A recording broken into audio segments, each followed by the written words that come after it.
It's Monday night, and we've done it again. We have made our way into your home, and we're doing something very special tonight. Not only are we on YouTube, we are in the location that Aunt Jane gets all her medical information from. We're on Facebook tonight, guys. So it's really good to be diversifying our fan base, knowing that people out there are just living their lives on the natural progression from Friendster. So we're here. Things are happening. Yeah, we do have a countdown. Thank you, William. I appreciate you checking in on that. I'm reading from the live stream, which I encourage you to tap in, give us your questions, let us know what's going on tonight. I'm joined by Ian Boyd. I've got Eric Nalin, and of course, our friend in the Blair Witch Project up in the corner. That is Paul Wadlington. We're going to get over a bunch of stuff tonight. Do us a favor, like and subscribe. Send us those super chats. That's a guarantee that we're going to look into your question. We do have questions from the board tonight, and we do have questions from the comment section. So we are going to get straight at it. Let's talk about a question from the board. I think this is a great way to get us started. And this is from our friend Taylor T. Room. So and this is really for you, Paul. The question is, or the observation is rather, Texas plays OU, Texas A&M, and Arkansas next year. That's a given. That's a known commodity. The question is, will Texas be ready? I think that's probably a given. And is Texas having to do special prep for UGA and Michigan and not the rivals? And then lastly, and this is important, what do you think a satisfactory record is going to be in those three rival games? So there's a lot packed into that. However, I think the main answer lies in how we once viewed the Big 12 versus how the SEC operates. And I'd love for you to expand on that a little bit, Paul. All right, a lot of questions there. So if I forget them, chime in. And I apologize to be coming to you from the darkness here, but my study light just went out. So the first thing I would say is, yes, there's going to be some jihad games for Texas A&M. This is proof of concept for Mike Elko in his first year. They could go 8-4, but if they beat Texas in College Station in their finale, the season was all worth it. They have all the momentum in the world, right? That's their thinking. Arkansas, obviously, this is a natural rival game for them to circle on the schedule. We know what they did to us a while ago. That was a different Texas team, but that's going to be interesting for them. And then finally, what was the third one? Well, the last one really has to do with our preparation. Does our preparation change for any of these games? Look, you're going to have some off-season prep in the summer. They're going to do Michigan early because that's the first national spotlight game. It's on the road, and it's kind of a tone setter for the season. But there's too many big opponents through the year to steal a bunch of prep. So could they steal a prep session here and there for OU in August? Sure. They'll do the same for Michigan.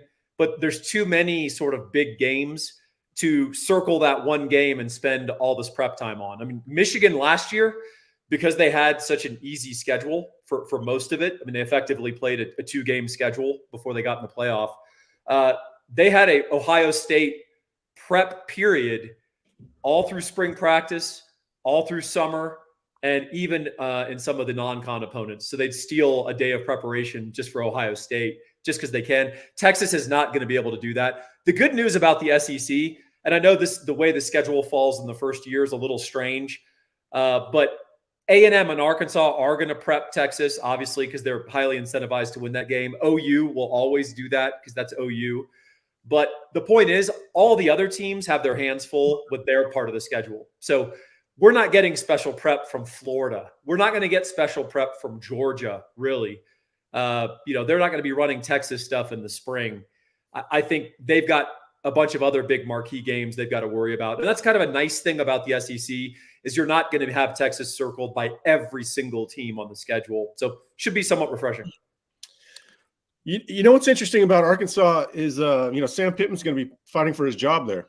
So it's a double jihad game. And you've got, Venables might be on the hot seat by then. And one way to cool that down is another win over Texas. So there's going to be some added incentive in those games. And then, of course, we know A&M and, they've been pretty public about what that game means. And they even stated they wanted continuity on the roster so they could be at their best to play Texas a year from now. So that's kind of crazy. Obvious jihad games. It's going to be tough for Texas to prep for anybody outside of going week to week. Now, Ian, you were talking a little bit earlier about the familiarity with Lebby at Mississippi State and certainly his lack of affinity, for lack of a better expression, for PK. what does that mean? How does that work? Do we have any insight on what that's going to look like going into this season?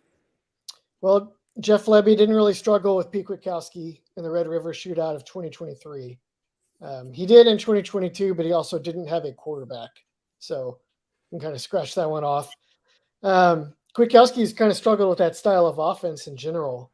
Thus far at Texas, he's faced it 2.5 times, and 2 of those times went pretty poorly. The other time being the route in Fayetteville in 2021. So, I think that one is potentially a unique challenge. Just if Lebby thinks he could steal a big win. I believe it's in Starksville, right? Yep. I think in general, with the move to the SEC, like in the Big 12, the problem Texas would have they would be facing really good coaching staffs every week who would talk to each other, either directly or through the film. And every team would, just game plan the crap out of Texas. Right. The SEC, you don't face that much like matchup driven, matchup conscious game planning to the same extent. You don't face like the brilliant coaching or the difficult asymmetrical strategies as much. The challenge in the SEC is that every week you're either facing much bigger, stronger people than you would face in the Big 12 and or an atmosphere unlike you would face in the Big 12. Right. So like even a game like Starksville or Fayetteville, as Texas found in 2021, is really another level beyond most of the Big 12 atmospheres on the road. And when you're in like, Baton Rouge or, one of the other Tennessee or something like that, another level entirely. Yeah.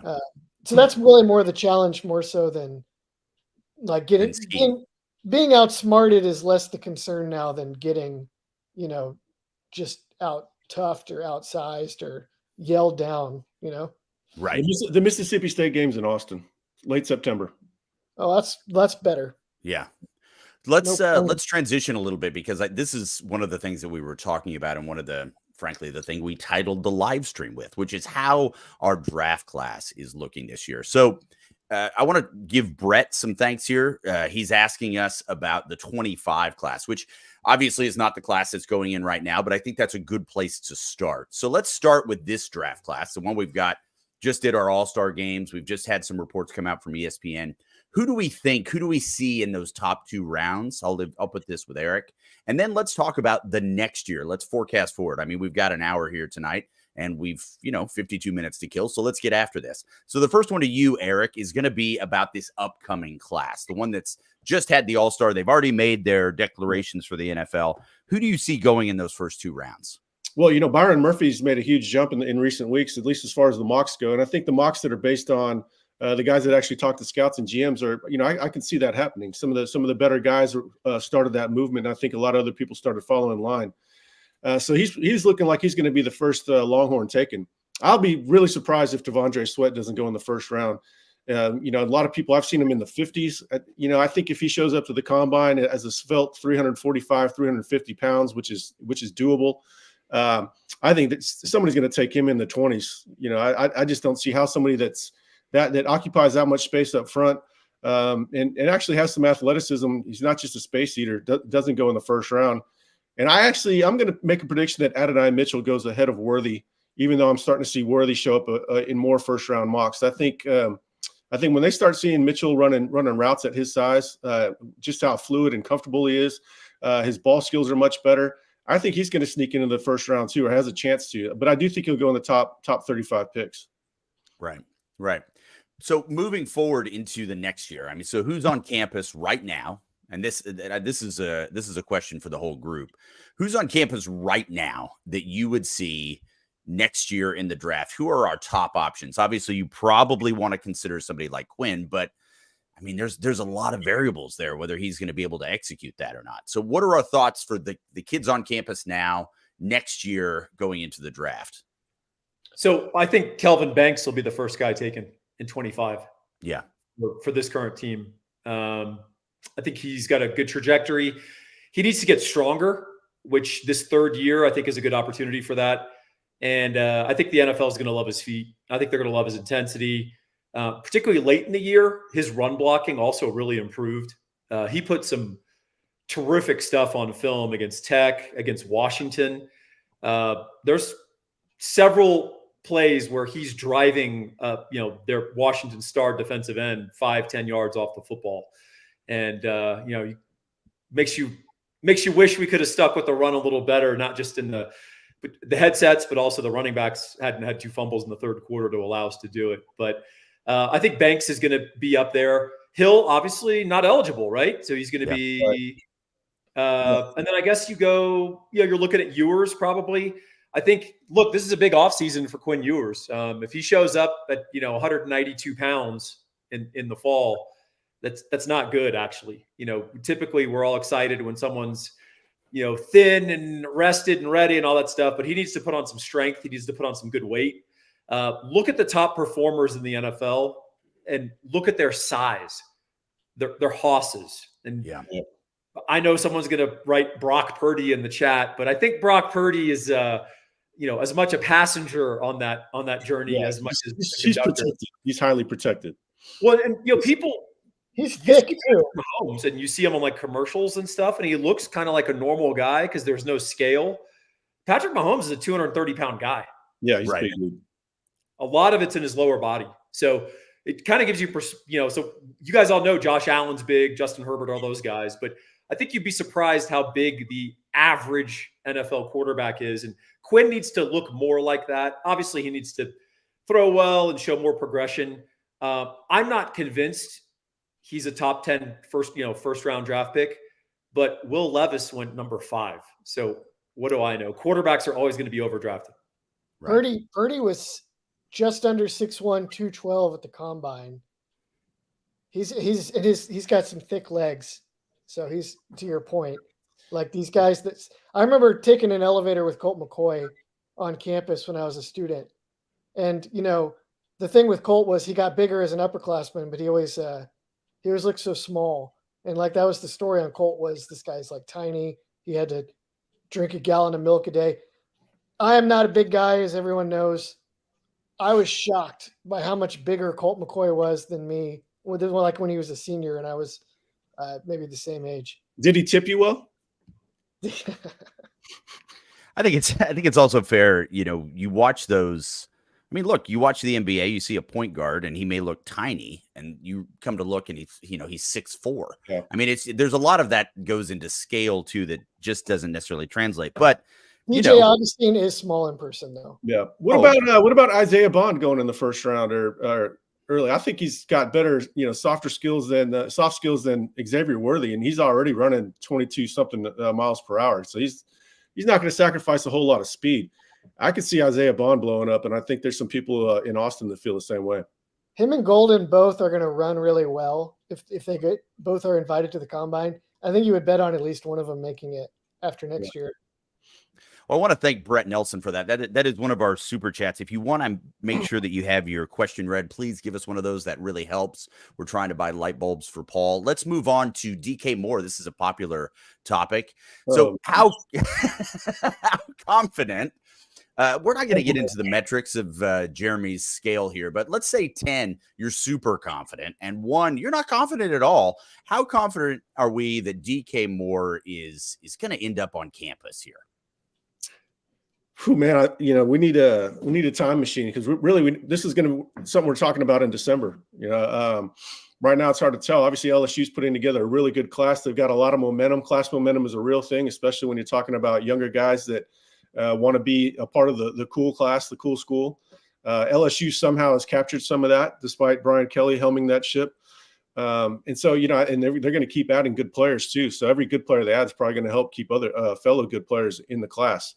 But, that's got a long way to go. Sark is going to put together a really good class at wide receiver, a good enough class to where they can, take their time and be highly selective and wait and see how DK Moore, his recruitment plays out. But, let's be honest, what that recruitment's all going to come down to at the very end is going to be very similar to Colin Simmons, Texas versus LSU, round 2, probably. Right.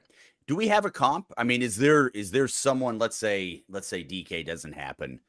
Who would you put in the hopper there, 2 or 3 players that you would be equally or very happy to have in the class? Well, I think they're going to be able to get Marcus Harris and Andrew Marsh this summer. And, at that point, you've already got two really good players that took a big class last season. They can always go to the portal again. They probably would just wait and hold out. If they get those two guys, both those guys have very high floors. So you know what you're going to get with them. They also have good ceilings. Maybe not DK Moore's ceilings. Moore's similar to Ryan Williams, the guy that everybody's going crazy over that just went to Alabama. So he is a unique talent. But, I don't think they should reach. If they want a pure speed guy, they can go with Kelshawn Johnson out of Hitchcock. But, I think Texas should focus on getting Marcus Harris and Andrew Marsh in the class and then play the long game on Moore. Right. Paul, are you watching any interesting television right now? Are you a Wheel of Fortune guy? What keeps you occupied when you're not talking ball? I don't watch a lot of TV. Uh-huh. I take a break I just watch sports. So now is that to do with electricity being too expensive, or what do you attribute that to? Yeah. You got to run on a hamster wheel, and that powers the generator, and that gets everything moving. Hey, I have a question for Eric. National Signing Day is next week. Oh, Are there any surprises? No, I mean, we haven't heard anything. I would be shocked if anything materialized. I don't even know of many players that are available. The one guy that they wanted, Alex Foster's pretty much shut things down with Baylor. So yeah, I'm not expecting anything. Hopefully something pops up. I would love to have something to cover in February outside of just, opinion articles and chasing down recruits, dialing for quotes. But no, I don't know of anything that would happen for the 2024 class. Is the Terry Bussey drama now sort of LSU? I think that kid's going to stay at A&M. I think it was always going to be very tough to pull him out of that. He likes that smaller town environment. And that A&M staff is doing a really good job of getting pushed. I've talked to a couple of recruits that say, you know what, I like these guys better. And so I think that actually helps them with Terry Bussey. So I would expect him to play. I think that kid it's really hard to move him off of a commitment. He's just wired that way. And then I think that environment appeals to him as well. So let's move on. I mean, just because we do have, obviously, the signing period's coming up and it's February. So let's talk about 25. Why not? Helio's got a question for us, and let's bring that one up. So we've got our second signing day coming up. So let's go ahead and forecast into 25. And I think the question that Helio is asking here is really more of a numbers game. So what are we seeing? Are we going to be more defensive heavy or offensive heavy in this 25 class? Well, there will be more defensive players for sure. They're going to take a smaller wide receiver class. The O-line class will be pretty sizable, and they'll take their customary 2 running backs. They might even take 3 wide receivers. So already we're looking at a pretty sizable class there. However, on defense, they're going to load up on edge because you always need pass rushers, but they really have to go heavy at defensive tackle. And then because they only took 1 linebacker last season, they're going to take 3 or 4 this year. And then of course, you always got to take your DBs. They'll take 2 or 3 corners. They'll take another safety, maybe a guy that can play swing nickel. Somebody like Dorian Brew. I went and saw Dorian Brew today. That guy can play anything. He is big. He's 6'2", 200. I've come across smaller college linebacker prospects than him. So they're going to go big on defense. But, I'm interested to see what they do at tight end because there's some really, really good ones in state after a long layoff of having quality, elite prospects. They've got a few of them this cycle. They've already got 1 in the class. O-line 4 or 5 probably, but they're probably going to lose some guys in the spring just because the depth chart is so robust. They have so many players at the position. So if you're looking for who is going to have more, it's going to be defense. And I think I think that's pretty obvious at this point. So Ian, this is the question. I mean, look, I don't want to go out on too far of a limb here, but I feel like the people in this virtual room are Cook fans. But what do we see? I mean, what do we see in terms of snap count for Anthony with our additions, our recent additions from the portal? Do you see any game planning changing with that, or what are your thoughts on that, Ian? It got a little trickier when they brought in Silas Bolden. It kind of depends on how they view him. They have an awful lot of competition there. I think Matthew Golden he can play inside or outside, but he's probably going to end up outside because he can. Bond, it's hard to imagine Bond not having a starting role. He could also be inside or outside. I had Cook pegged for slot, I think, before they added Bolden. But that guy, I mean, it's hard to overlook the fact that Bolden is maybe the most accomplished and productive receiver that'll be in Texas's room next year. Right. And he's definitely a slot. So I mean, maybe they use him as more of a gadget guy, but maybe he's in a timeshare because he can play multiple positions, or maybe he's a starter. But I don't know. It sounds like they're just going to let him compete this spring and see how it plays out. It's going to come down to Jonte and his work ethic and how he responds to having this competition. He's not going to just be anointed the spot just because 3 guys left. I do think that Worthy could play all 3 of the wide receiver positions, whereas Bolden is going to be hamstrung at slot. But they really like Bolden. They brought him in for more than just special teams. They do see him as a slot receiver. But yeah, I think Jonte is going to play a lot. We're going to see more rotation this next year than the previous year. But they expect very big things out of Bond and Golden. They think there's a chance both are gone after next season. So that tells you automatically those 2 guys are going to play a lot. But Jonte is going to play a lot too. And it's going to come down to how he performs and responds this offseason. But I've already heard he's getting after it pretty good in the weight room. Hey, one thing on Golden real quick. He's played 2 seasons. He hasn't played all games in either one. Right. So he's pretty tightly wound. Yeah, he's tightly wound. He's a little bit of a sports car. So sometimes he ends up in the shop for 2 or 3 days, and you need to drive the loaner Ford Taurus. And I'm not suggesting Jonte is that, but all these questions are interesting in that, like, this is what we want. We want good players feeling insecure and having to go compete. And if they get all sad and upset and flustered and they transfer out, see ya. Yeah, this staff is not worried about that. They actually thought a few more guys were going to transfer out that didn't. Yeah. And they're like, all right, good. We're happy they stayed, but we're not going to change anything about the offseason. If they stay, they got to compete. So what Paul's talking about is 100% how the staff operates. Ooh, one of the corrections from the chat. Sorry, guys. Will Levis was a 2nd-round pick. That's right. The kid from Florida was 5th to the Colts. Yeah, my bad. Yeah. Sorry about that. So let's and I want to thank. You have to give some money back when we're wrong. Yes. Well, let's hope not, because I totally messed up Jonte's name, called him Anthony. So I would be in the deficit right now. But thank you to Football Junkies bringing us back into the black. So the question here is, everybody's really curious about drafts, and we're going to just jump ahead to 26. Who do we see here? We've got Muhammad or Williams. Who do you think was first off the board in 26? And could Baxter be a 3-and-out guy? You want to take this? Let's start with you, Eric. I'll go Muhammad as because the priority of corner over safety. Yeah. And then I do think Baxter's going to be a 3-year guy. He's got a lot to prove next season. I don't have any concerns over it. I saw the deficit. He wasn't very efficient as a runner last year. We could all see that, but at times he was electric. I think he is going to be a 3-and-out. I think this staff wants nothing but 3-and-outs. James is probably going to be 3-and-out. Keep the assembly line moving. But yeah, I'd go Muhammad over Williams. And if Anthony Hill played a more premium position, it would be him. But it's just, it's not 2002 anymore. But I think Hill's going to be the best player on defense that going into that draft. But Muhammad being a lead corner is going to give him the edge on that one. Thank you so much for that, Football Junkie. We appreciate y'all coming in with those super chats. Here's another one. Brett Wilson is really trying to fund Paul's electricity bill tonight. So we're just forecasting all kinds of crazy stuff tonight. We'll start with you, Ian. Let's have our early Red River shootout prediction. What are you seeing there, Ian? I'm going to go 106-4. Nobody riles up OU fans like Ian, so this whole section should be Ian's. They should be pretty good on defense next year, Oklahoma.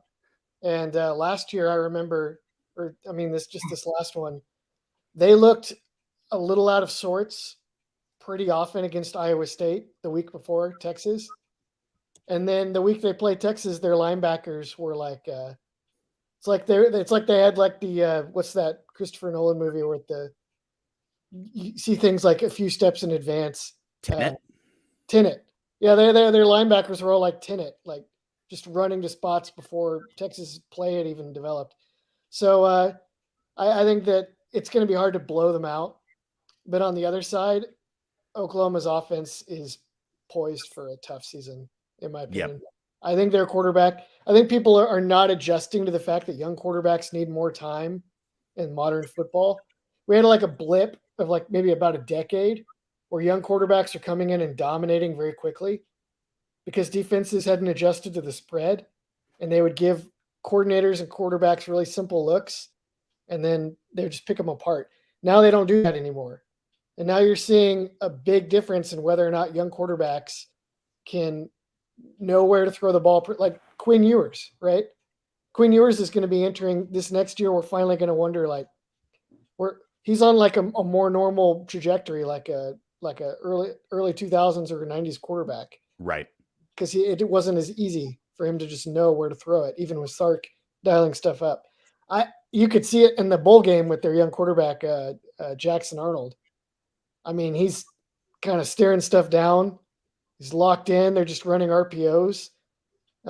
He's an amazing physical talent, but I think that their offense in general has just got, and their offensive line is completely rebuilt. They only had one guy coming back who was very talented, and they got poached by Missouri of all places. So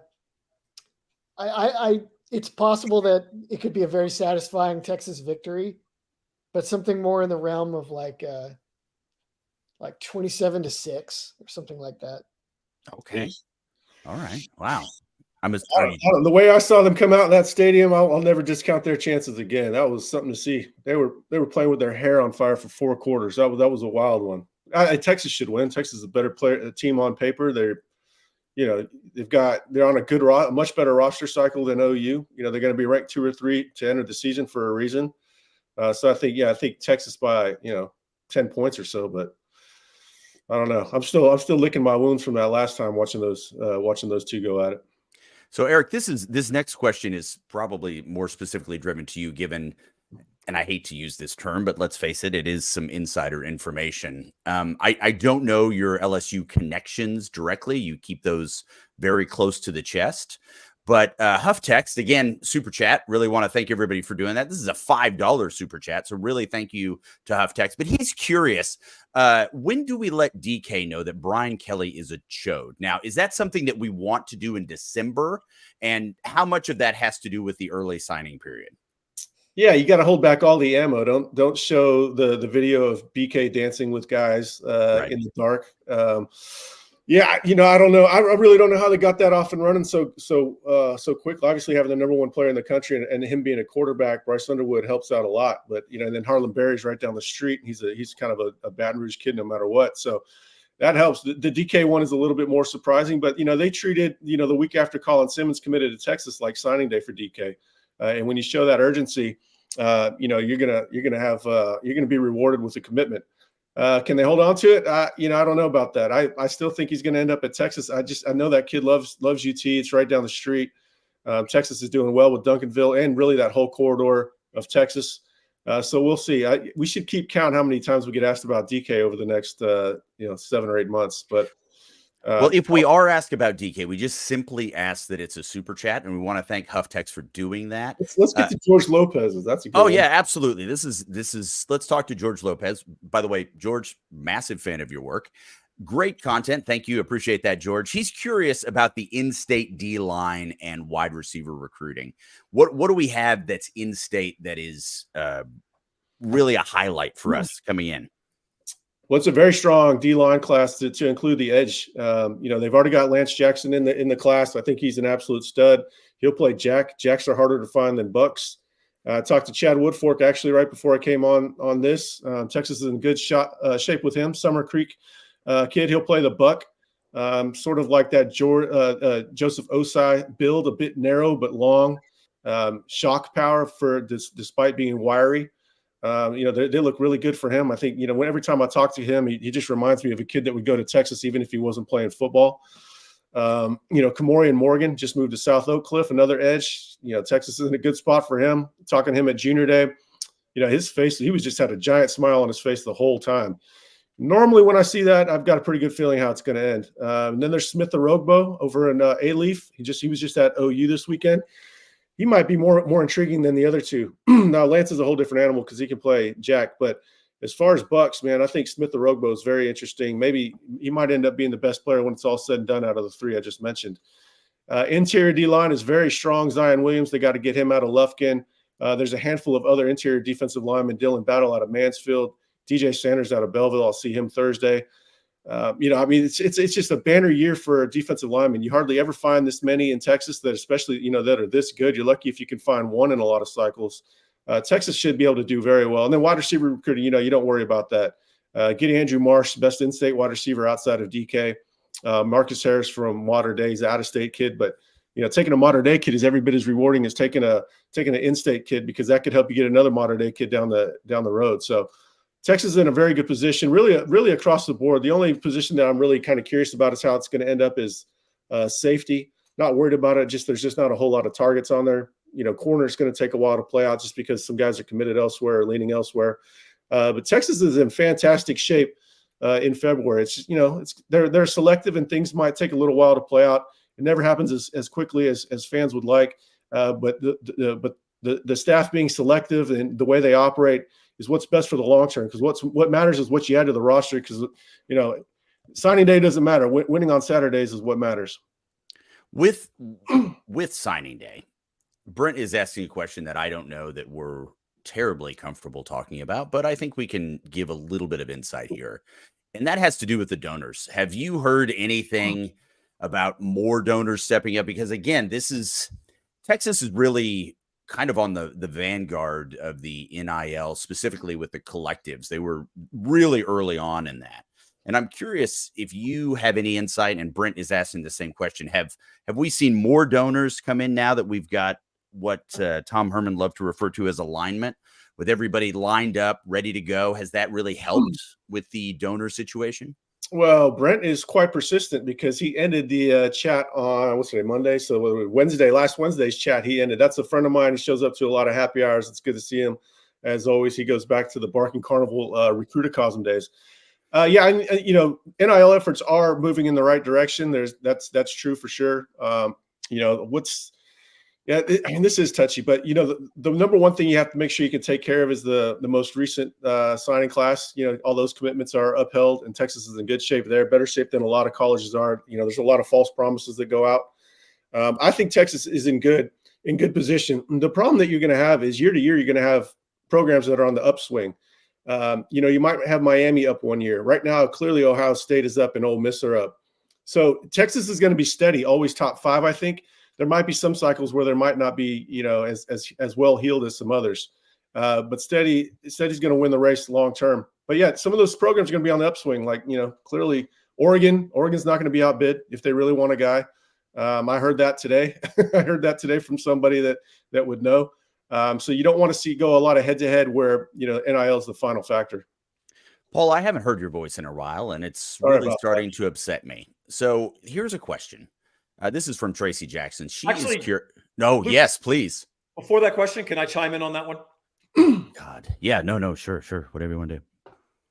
All right. So I do kind of keep track of this, and I do talk to people. And the thing that's important to know is that some programs are big donor based, or they might have one guy effectively, or two guys.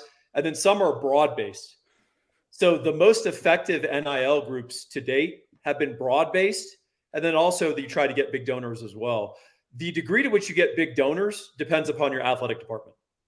So is your AD talking to big donors and talking to them about NIL? At Texas, the answer is no. That's just the reality of it. So the other part then is it needs to be on us in a sense, broad. Auburn has broad donations. They just have a bunch of people giving $50 and $100, and it adds up. And if you look at Auburn's recruiting class after being irrelevant for the last 5 or 6 years, it gives you some idea and perspective of how they're doing. Ohio State, broad. Their AD also has sent a letter after they lost to Michigan and said, now's the time if you want to take Ohio State football to the next level. And they had both alums and broad donors contribute. And right now, Ohio State is killing it. So they've retained a bunch of guys who were projected to be second-round draft picks, and some of them maybe first round. And then they also, I think, unless I'm mistaken, Eric, they've got the 2 top 2025 corners right now verbally committed. We'll see if that holds. But the point is it's not all on just some magical rich alumni that's going to fix everything. If Texas fans want to have the best product on the field, then they need to participate. And at the same time, we need to also have the athletic department also understand the importance of NIL to getting the product on the field. Well, thank you for that, Paul. That was uncharacteristically insightful, and I'm sorry that I was a little bit reluctant to have you speak. So that was great. I want to ask you now about scheme. Are you okay with that? Sure. Okay, great. This will be for Ian and for Paul. Tracy is asking us about PK's scheme. So we had a little bit of what Tracy is referring to as some soft coverage used against UW. I'm curious, and this has been discussed with our secondary and maybe changing our coverage to something more akin to single high. What are you seeing in terms of potential changes going into the next season with our secondary and coverage schemes? Ian, you want to take a crack at it first? Yep, fair enough. Sure.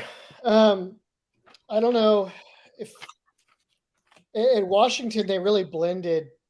I mean, the whole design of his scheme at Washington, which by the way was largely overseen and implemented by Jimmy Lake, and taught by Jimmy Lake, although Kwiatkowski knows how it works and was obviously in favor of it. They would blend like man coverage, like Dwayne Aquina in your face man coverage with soft zone based on a number of different factors, but they did some of each. And I would say, honestly, the same is true at Texas, even though some of the schemes are different. Like people will complain about soft coverage, but sometimes Texas would have like the far corner might be 8 yards off the ball, but the throw had to go the length of the field before it even got there. And then the boundary corner, Ryan Watts or Malik Muhammad might be in press coverage.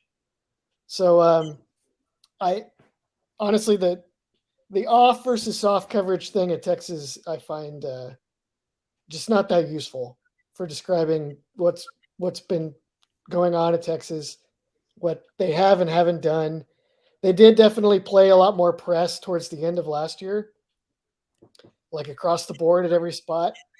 But then they also tried that against Washington and it got them killed.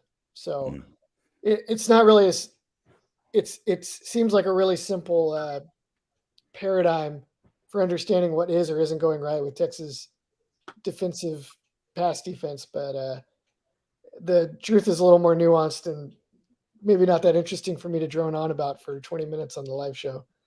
Paul? Same. Yeah, Right. I think so.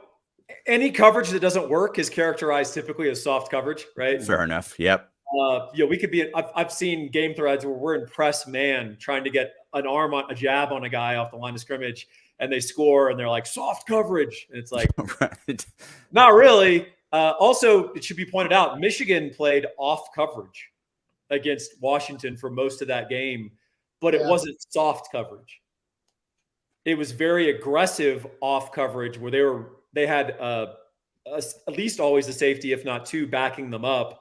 And they basically were attacking and swarming to the ball. And, up front, they were playing extremely aggressively. They weren't playing run. They weren't respecting the run at all. I mean, just completely ignoring it on neutral downs. 2nd and 4, they weren't even respecting like a run could happen. They had their defensive ends standing up, sprinting up the field. So, it's a different deployment. And I think the offseason is where we've seen Sark have the biggest voice and the most impact on PK's philosophies. Because, Sark has said, look, on key downs, I want us on people. I want coverage. I don't want to count on the opposing quarterback to make a mistake to get off the field. Like that's not, passing games are getting too good and too sophisticated and too coordinated to sort of rely on people to screw up to get your defense off the field. So I think we'll tinker with some stuff. I think this is going to be a really interesting offseason because also up front, we have some players that may not be fully suited to what we were doing last year with Byron Murphy and Tavondre Sweat. Vernon Broughton and Alfred Collins, their strengths aren't necessarily controlling 4 guys between the two of them. They're penetrating defensive tackles, so they're going to have to make some decisions there. And my hope is they don't try to turn them into something that they're not. So we'll see. With this next question, I'd like to bring, all 4 of us in on this one, but primarily you 3 because you're better than I am. Greg Guacamole is asking us, what do we think? What are the odds Colin Simmons is a starter as a freshman? Now, I would like to alter this question a little bit. How many games into the season until Colin Simmons is a starter? Are we seeing him day 1 starter? What are we thinking there? We'll start with you, Eric. Wow. Yeah, I don't know how the spring's going to go. I don't know how August is going to go. He's got the chance to start, but I think he's more likely to be a situational player like Anthony Hill to start his career. How's he going to play the run? There's a lot to learn on about playing the run. You got to use proper technique. You can't just be an athlete and play the run. Sometimes you can be an athlete and get after the quarterback, but that doesn't work playing the run. So I think there's going to be a little bit of a learning curve for him. He's got some good players ahead of him. Especially if they don't move Ethan Burke. If it's going to be tough for him to beat out Ethan Burke to start his career. But he's going to play a lot. I knew when they got him that they were already planning on packages with him and Anthony Hill on third down. So, I mean, that's been way out. Everything they sold him on as a freshman is going to come true.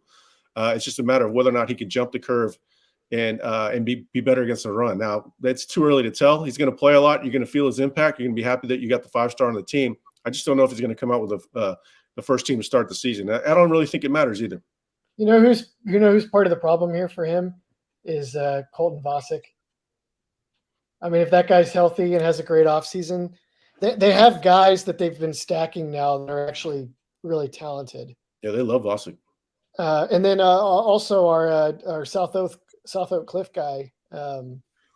Billy Walton's, Walton's probably a year away. I think Trey Moore's going to play a lot. Right now, Trey Moore is considered an edge, so they don't have him with the Sam linebacker. So right now, it doesn't look like Trey Moore is going. Now, of course, nothing really matters right now. They're going to tinker a whole lot in the spring, but right now, Trey Moore's with the Bucks rather than the linebackers. Surely he'll play. Surely he'll play, like Eric said, situationally. Like I don't know, it's going to be hard to keep him off the field on third down at some point there, but. I'm more intrigued to see if Darian Gillette comes out at Sam. Like he's working at Sam. That would be super intriguing. Darian Gillette's bigger than Colin Simmons. Yeah. Let me ask you this. If I'm actually surprised Trey Moore's not playing Sam. So is there a chance Colin Simmons could get Sam linebacker reps? And maybe so, but right now they're still considered both edges. But yeah, I mean, they're going to tinker. I mean, last year Cecilia Kana went back and forth. Yeah. So even Akana has been at edge still, but that could change in a heartbeat. It could change next week. But yeah, right now they're just they've got them with the edges, and we'll see what happens in the spring. I'm sure they've got all kinds of different variations up. Because Maurice Blackwell still at Sam, Darian Gillette is considered a Sam, but I'm with you. I think Trey Moore at Sam and just fit him in there at Jet Bush's role. Let Blackwell worry about Will makes the most sense to me. A lot of times what makes the most sense actually ends up playing out. They have a path before they get there. What are we staying on the defense and staying with some recognizable players? How are we feeling about Anthony Hill? What do we want to see from him next year in terms of that growth? What does totally dominate mean? I think he's going to be fantastic. I don't think that there's going to be a whole lot of missing Jalen Ford as far as playing the run. But dropping into coverage, there's still some wait and see there. But I think I don't think I've ever seen a freshman learn as fast as Anthony Hill on the fly. From having a package role to being basically a starter at the end of the season, and you'd only make one mistake once, and he'd never make that mistake again that I saw. So he's fantastic. He's got a higher ceiling than Jalen Ford, but he's going to have to see. He's going to be playing Mike. It's a different position than what he played, so they're going to put even more on his plate this next season. So on this is interesting because it's something Ian and I watched with attention. He really drew my attention to it first. It was the Harold Perkins problem, right? He debuted basically his job as a true freshman is just be athletic, fly off the edge against every team. And then some teams started to turn that against him, right? They either screened him or they ran a draw inside of him, or they went big and they ran the ball at him. And, he weighed 218 pounds and he's trying to hold up on the edge. Right. This last year, they moved him to linebacker, like true linebacker. He wasn't very good. I mean, he's still super athletic and made some plays just sort of being super athletic out there. But LSU's defense was garbage.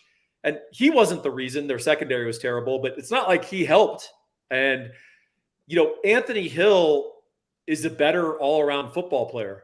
Absolutely. And the degree to which he can adapt to this linebacker role and playing Mike, now we're talking about a potential NFL draft pick that's really high. And then linebackers, something the NFL doesn't value hugely. I mean, broadly speaking, particularly an inside linebacker, but he's a guy with versatility. People always make this comp and he's not as big or quite as freaky, but that's where Micah Parsons sort of transcends the position of linebacker, and he just sort of lines up wherever it makes plays.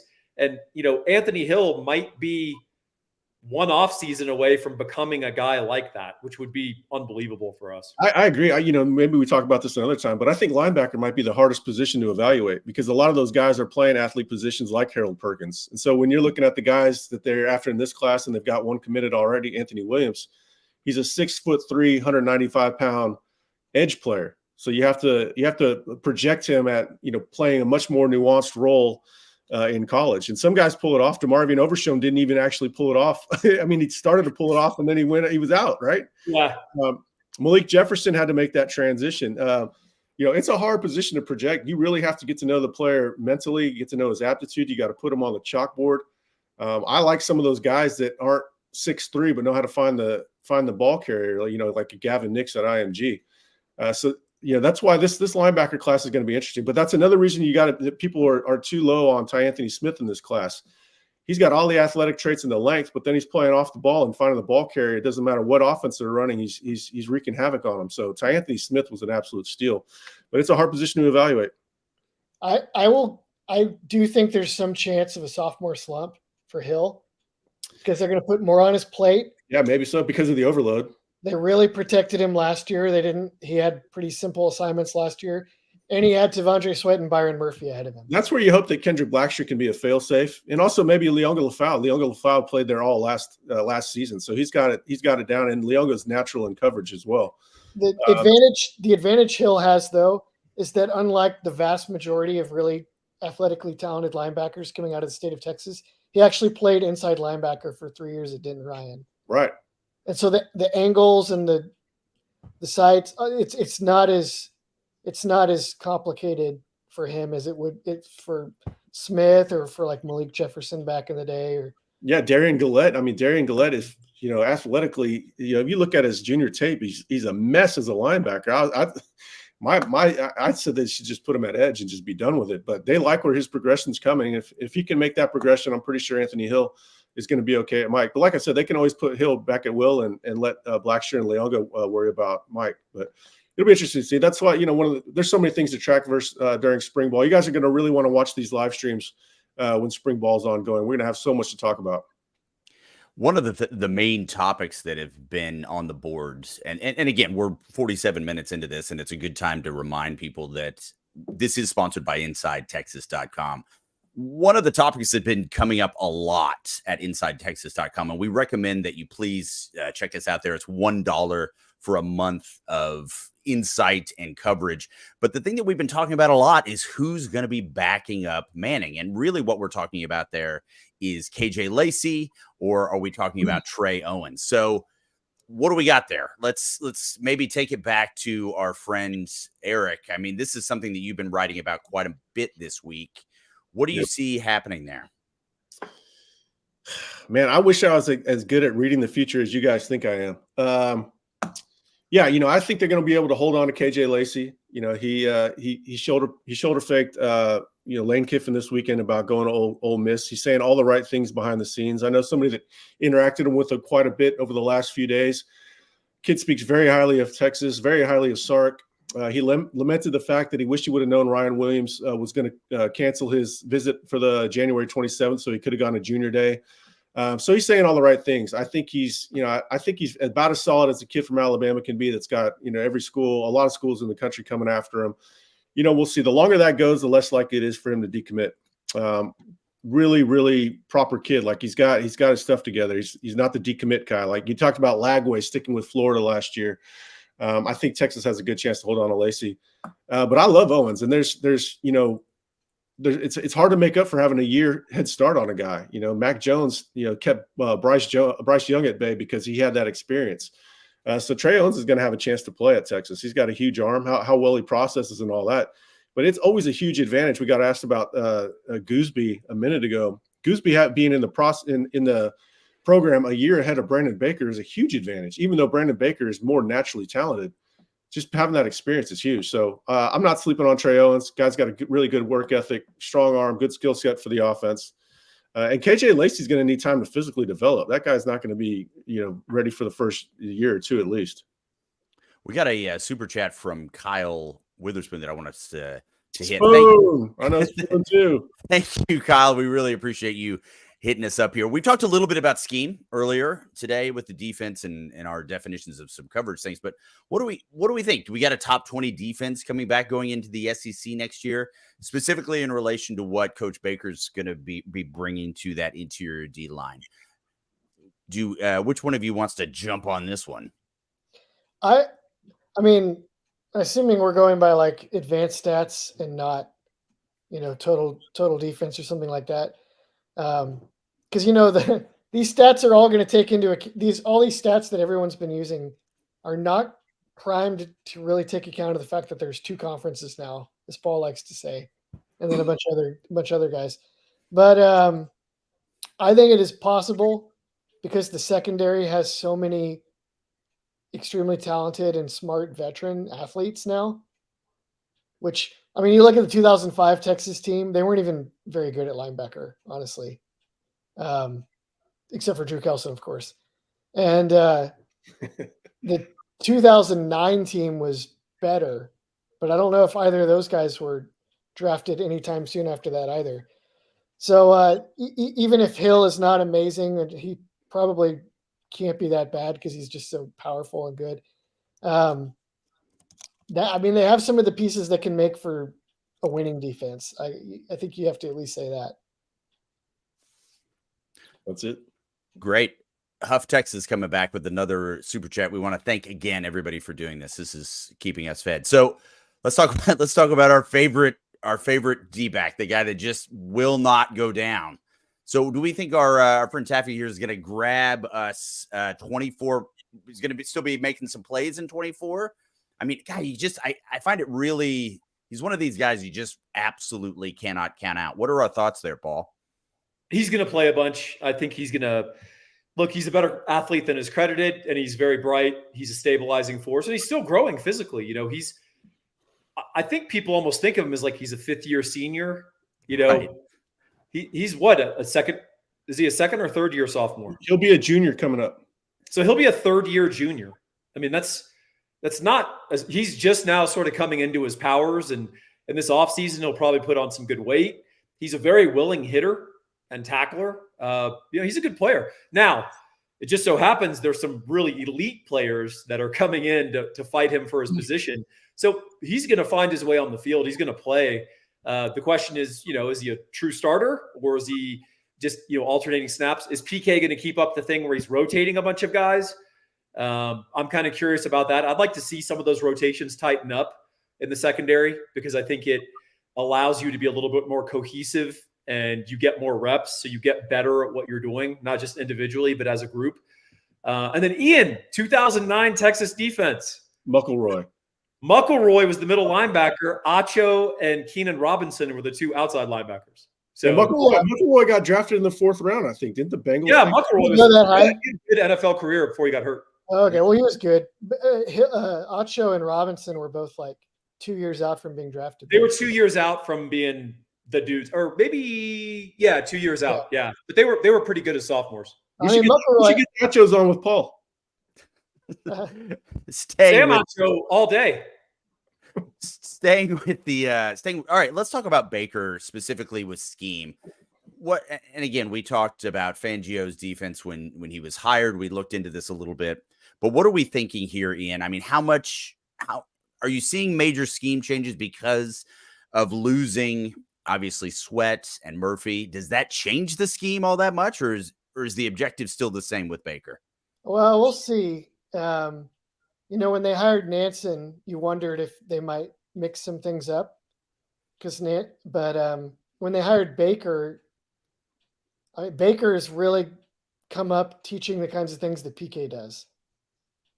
And PK has shown for a while now that his strategy is usually, I'm going to teach certain things. And I mean, he seems much more like a coach him up than a throw it out and start over on the whiteboard kind of guy. Not that he's not adaptive, but he just seems to lean more into him and his staff's ability to teach what he wants, right? Like, this was a big frustration for all of 2021 was that they were running the scheme, and it was like they don't even have anywhere near the guys they need to run the scheme. And they're like, well, we're just going to teach it, and they'll get better at it with time, and they did. But as for this specific question, I mean, you cannot play in college football. You cannot play multiple edges that don't know how to play the run. Like college teams aren't going to sit back and aren't going to drop back and throw the ball 40, 50 times. Hardly ever. They're just going to run the ball. So no. All right, great. So it's a roundabout way of saying no. Great. We got there in the end. I would like to thank everybody for checking us out today. We are running up against the hour here with 5 minutes to spare. And I know that young Ian has to, I don't know. God, are all your kids in bed? How many do you have to put to bed tonight? 4? Or are they pretty self-sufficient at this point? They should all be in bed. If not, then I have a long night ahead of me. Right. Fair enough. Great. Well, we want to thank everybody for checking us out. Again, we are sponsored at InsideTexas.com. Please, it is $1 for the month. Allow us to earn your business. There is a lot of amazing insight we've got going on. Obviously, these great contributors are on there as well, and we really would love to see you. Please like and subscribe to these things. It really helps us out, and we will see you later. Thanks so much, everybody.